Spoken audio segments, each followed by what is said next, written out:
Hosted by you/perfect_track_3647. Last night, my 33M wife, 33F, came home from work and pulled out a container of something I wasn't familiar with and sat down to eat. She works at a grocery store, so I normally don't think too much about it, but when I got a whiff of it, it smelled like crab salad.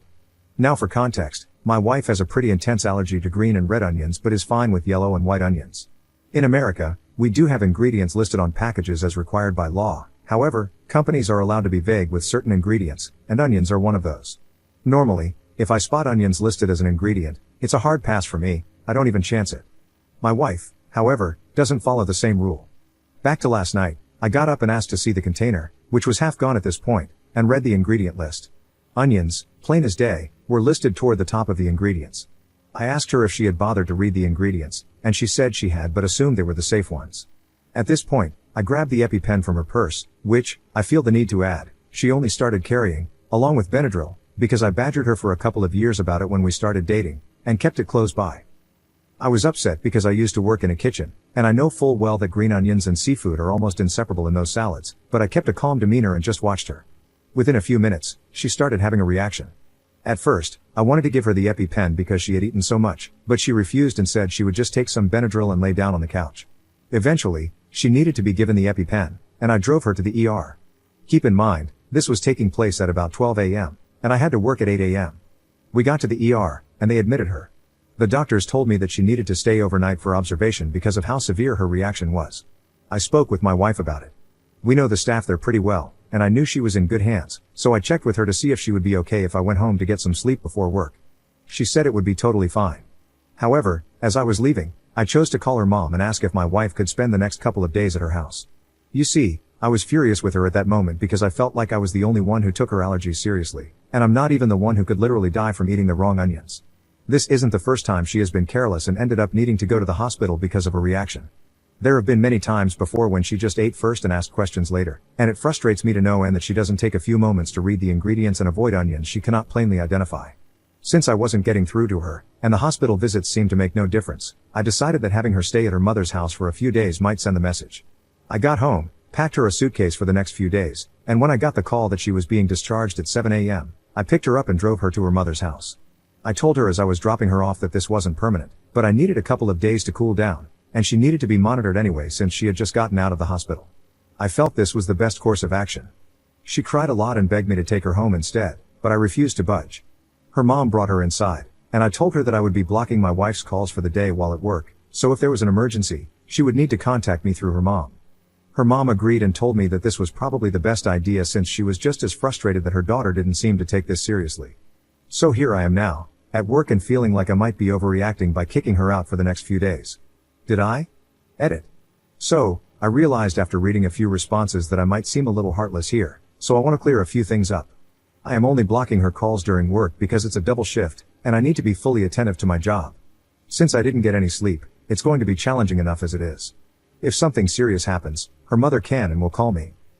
Second, I packed her favorite things and I'm having her favorite dinner sent to her mom's house tonight, so she is well cared for and not just being abandoned. I would never just abandon her, and my frustration comes from a fear of losing her to something as avoidable as an allergic reaction. I also picked up an additional shift for tomorrow to make up for the time she's missing from work, so she won't have to worry about the lost hours. I am and will always support her, but this is somewhat of an intervention for her as well. Update 8 days later. It's been a wild week, but I finally have the time to sit down and update you all on what's been going on. After dropping her off at her mother's house last week, she actually started having a secondary reaction and had to return to the hospital for observation. They kept her overnight and closely monitored her to make sure she wasn't getting worse. I visited her after work, and we talked for a long while about everything. She immediately apologized to me for everything that had happened and opened up about what's been going on. My wife has been struggling a lot mentally. She tends to get sick easily, and up until a couple of years ago, she was dealing with gastroparesis, so for a long time, she was chronically ill.